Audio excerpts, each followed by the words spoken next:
Bienvenue à tous dans cette vidéo où nous allons parler de chanfrein, nous allons parler d'arc à deux points et nous allons voir une petite astuce pour amener des images dans SketchUp pour nous aider notamment sur les documents techniques quand on n'a pas deux écrans.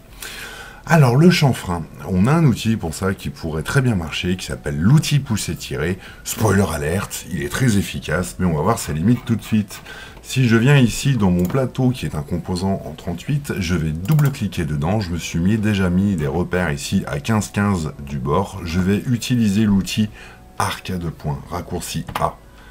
C'est celui-ci très exactement. Alors l'outil arc à deux points fonctionne un peu comme la ligne, hein. Ça va être un subtil de mélange de cliquer-lâcher, puis cliquer-lâcher, et on verra qu'on a un réglage à faire. Je vous le montre tout de suite. Je vais aller sur le point d'intersection qui est ici, je clique, je lâche, je pars. Je vais sur mon autre repère, je clique, je lâche. Alors, qu'est-ce qui se passe ici? Déjà, je vois que j'ai un rayon de 15 mm. Ça, c'était marqué en bas. Et je vais pouvoir ici lui donner une portée sur cette magnifique rayon courbure. Je vais taper 4. Voilà, donc je suis à 4, du coup, par rapport à mon arc à deux points. Évidemment, cela va correspondre in situ dans l'atelier au profil de vos fers, de la toupie, de la défonceuse, tout ce que vous avez pour travailler. Barre espace, pousser tirer, je clique, je lâche et je pousse. Jusqu'au bout, à l'arête, et je clique, je lâche, c'est parfait, super, voilà, ça y est, j'ai mon chanfrein, fin de la vidéo. Non, je plaisante. En fait, le problème de pousser tirer, je vous montre, j'ai refait des repères derrière, je vais refaire exactement le même arc à deux points, raccourci A, je clique, je lâche, je viens ici, je clique, je lâche, je peux me promener, je lui donne une direction, j'appuie sur 4, entrée. Barre espace, je refais pousser tirer, je clique, je lâche et je vais jusqu'au bout et ça ne marche pas. Et oui, ça ne marche pas car ici dans SketchUp, je vais avoir un conflit de géométrie. Et c'est là où je dois vous présenter, cher ami menuisier, l'outil. Suivez-moi. On va faire CTRL Z, je reviens en arrière. Ici, je vais bien effacer mon profil. Je refais demi-tour, je refais CTRL Z, je viens effacer tout ça, barre espace. Et me voilà au point de départ, d'accord? Donc on a vu que l'outil pousser-tirer ne fonctionnait pour un chanfrein en réalité, mais moi je veux du chanfrein plus complexe. Pour cela, je vais utiliser l'outil natif de SketchUp, donc la sélection naturelle, ou le fameux barre espace. Je vais venir cliquer sur cette arête, sélection multiple, j'appuie sur CTRL, la touche magique. Le petit plus qui apparaît, je vais sélectionner l'arête qui est en face, et là je fais appel à l'outil « Suivez-moi ». Je viens de désigner le chemin que mon profil va prendre. Le chemin est clairement identifié, il est en bleu, je clique sur « Suivez-moi », je zoome, et je viens appuyer sur mon profil. Et voilà, c'est fait. Donc là, on a une géométrie qui est respectée et qui est un peu plus proche de la réalité. Ça, c'était la première façon pour faire un chanfrein dans SketchUp. Il existe une autre façon, je vous la montre, je vais faire CTRL Z. Et cette fois-ci, au lieu de sélectionner mes arêtes, je clique une fois sur la face. Voilà. Alors pourquoi j'ai une face? Parce que, en fait, c'est coplanaire. Si c'est coplanaire, ça veut dire que j'ai des arêtes qui entourent. Et donc, en cliquant sur la face, l'outil Suivez-moi va comprendre, en fait, qu'on sélectionnait les 4 arêtes en périphérie. Donc ma face est sélectionnée, je vais aller dans l'outil Suivez-moi qui est juste ici, je clique, je lâche, je vais zoomer et cette fois-ci j'appuie sur mon profil. Et voilà. Et là c'est cool parce que du coup j'ai un chanfrein un petit peu en mode automatisé avec, alors là c'est une forme rectangulaire, je vous laisserai faire des tests, on peut faire ça sur plein de formes différentes, c'est très intéressant comme exercice. Je vous montre la troisième possibilité, CTRL Z, et bien cette fois-ci je ne vais même pas désigner de chemin. Je vais clairement aller chercher l'outil Suivez-moi d'entrée de jeu. Je vais aller zoomer sur le profil qui est juste là. Je laisse mon doigt appuyé et regardez, c'est moi en fait qui vais vraiment faire le chemin. Là, on arrive sur le champ angulaire qui est juste là. Donc là, il le fait en automatique. Je peux venir ici et n'importe quand, je pourrais m'arrêter là. Hein, si j'avais mis un repère, je lâche. Et voilà, mon chanfrein, il est fait. Chanfrein arrêté sur ce petit module. Voilà, ça c'est cool.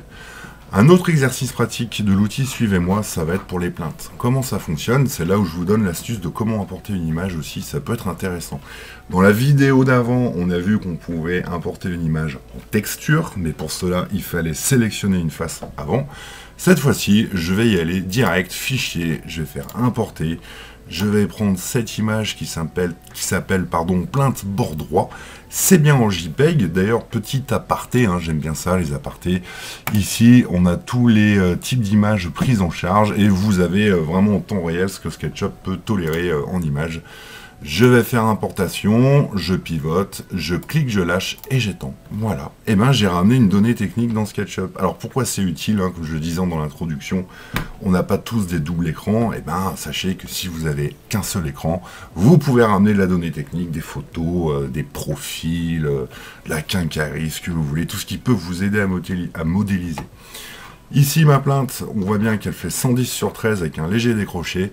J'ai pris un petit peu d'avance, je l'ai symbolisé ici. Alors, j'ai utilisé l'outil ligne, hein, j'ai vulgairement dessiné le profil. Je l'ai juste pas terminé. Je vais reprendre l'outil ligne, raccourci L, je clique, je lâche et je me fais mon petit profil. Barre espace, je prends la gomme pour effacer, raccourci E. Je viens enlever ceci parce que ça ne m'intéresse pas. Alors, moi j'ai le profil qui est ici, on peut observer que c'est une face avec des arêtes. Ça veut dire que là, naturellement, ce n'est ni un groupe, ni un composant.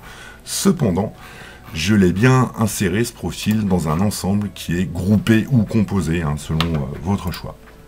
Alors du coup, il va falloir que je indique le chemin. Je vais utiliser l'outil ligne, ici, raccourci L, et calmement, en prenant mon temps, je vais venir cliquer, lâcher, et je vais redessiner littéralement le chemin autour de cette pièce. Je clique, je lâche, je clique, je lâche, et je clique, je lâche. Il existe bien entendu d'autres astuces pour aller plus vite, mais là c'était pour moi l'occasion aussi de refaire appel à l'outil ligne et surtout de vous présenter une autre option dans SketchUp. L'option, je vous la montre. Il faudrait pour cela que j'aille triple-cliquer ici. Donc triple-cliquer, ça veut dire sélectionner tout ce qui se touche. En l'occurrence, là, c'est le chemin. Et on voit bien que les arêtes bleues tout autour sont sélectionnées. Cependant, si je zoome, eh ben, j'ai mon profil aussi qui est sélectionné. Et du coup, ça peut créer un paradoxe. Si jamais je fais l'outil suivez-moi tout de suite, ça va pas bien marcher. Il va pas bien comprendre l'outil. Alors, c'est quoi l'outil que je voulais vous présenter? On a vu dans les vidéos d'avant qu'on pouvait faire de la sélection multiple avec cet outil-là, donc l'outil natif de SketchUp qui est le curseur d'origine. J'appuie sur CTRL, j'ai le plus, donc ça me permet de sélectionner les choses. Là, je vais désélectionner des choses. Donc, je garde mon doigt appuyé sur CTRL et je vais appuyer sur Maj en même temps. Et là, regardez, je passe du plus au moins, ce qui va me permettre en fait, de venir désélectionner mon profil. Ça, faut bien le faire, sinon vous allez voir, c'est le carnage, ça marche pas trop. Je viens, je désélectionne, je prends mon temps, exercice de précision et de zoom, essayez, c'est très intéressant. Alors, et ben comme tout à l'heure, finalement, j'ai mon chemin qui est posé juste ici. Je vais pouvoir prendre l'outil suivez-moi qui est là, je clique, je lâche, je zoome, et j'appuie sur mon profil. Et voilà. Donc, sans surprise, le logiciel a perpétué mon profil le long d'une arête que j'avais sélectionnée avant et désignée en qualité de chemin. Quand c'est fait, il apparaît comme des faces coplanaires avec des arêtes. Vous voyez bien qu'il n'est pas groupé, il n'est pas composé, donc je peux triple-cliquer, 1, 2, 3, clic droit, créer un composant ou bien créer un groupe. Je viens de créer un groupe, je vais faire mouvement, raccourci M, je clique, je lâche, et grâce aux flèches directionnelles, je vais le forcer à aller en hauteur, pour que l'on puisse bien voir les petits angles, qui sont plutôt bien faits, hein. C'est de la belle découpe, hein. Voilà, donc ça c'est classe. Ça c'était la deuxième façon de se servir de l'outil suivez-moi dans SketchUp. Cher menuisier, maintenant nous allons voir un autre truc un peu plus exotique que j'affectionne particulièrement, ce sont les profils complexes, dans le cadre d'une rénovation d'une rambarde en bois brut, avec ici un chemin qui est littéralement un carré. Et dans ce carré, je vais bien prendre le temps de sélectionner le point du milieu et de dessiner ici une face. Là, elle fait 900 mm de haut. Et je vais par-dessus, sur la face, calmement, dessiner mes profils. Alors ici, j'en ai pas mal. Et là, pour moi, va intervenir la phase de nettoyage. Donc, je vais prendre l'outil gomme ici pour effacer. Et je viens subtilement, voilà, effacer ça. je vais effacer celui-ci. Ah non, mauvaise idée. C'était celui-ci qu'il fallait que j'efface. Et puis je vais effacer celui-là. Et là, on pourrait se dire, travail achevé. Eh ben non, parce que regardez, si je fais barre espace et que je prends mon profil, j'ai encore une petite arête ici qui m'ennuie. Donc du coup, je vais bien prendre le temps de nettoyer mon profil. Je reprends la gomme, raccourci E, et je viens passer ici, tranquillement. J'efface tout. Voilà. Alors, je pense que vous avez commencé à comprendre ce qui va se passer. Je vais venir sélectionner la face tout en bas. Je vais faire suivez-moi. Je clique, je lâche. Et voilà, c'est fait. Donc j'ai ici un profil plutôt complexe, plutôt intéressant, qui a été transformé en volumétrie nativement et rapidement par cet outil Suivez-moi qui est vraiment top. Allez, je vous donne un petit bonus quand même, parce que les plus attentifs d'entre vous auront peut-être remarqué que sur ce chanfrein ici, eh ben, c'est pas très élégant. On a une jolie texture, enfin, elle vaut ce qu'elle vaut, mais on a ces traits, là, disgracieux, qui nous enquiquinent.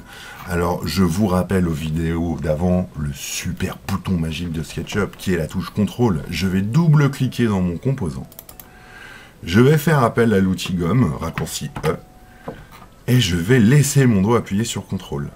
Et là, j'ai une sinusoïdale rouge qui apparaît. Et tout en maintenant mon doigt appuyé sur la touche contrôle, je vais venir ici gommer subtilement. Et voilà, j'ai fait disparaître l'arête. Alors de toute façon, vous allez vite vous en rendre compte si vous oubliez d'oublier d'appuyer sur la touche contrôle, puisque là, si j'efface, voilà, je fais sauter une arête, plus de face coplanaire, voilà. C'était l'outil Suivez-moi. Évidemment, il y a beaucoup de choses à dire sur cet outil. Et là, plus que jamais, je vous invite à jouer avec. Faites des ronds, des cercles, des losanges, mettez de la matière, de la volumétrie. Faites vos petits profils, calculez, regardez ce que vous avez en outillage chez vous. Et puis, dans votre atelier, surtout, et amusez-vous avec cet outil qui est vraiment fantastique. Merci et à très bientôt.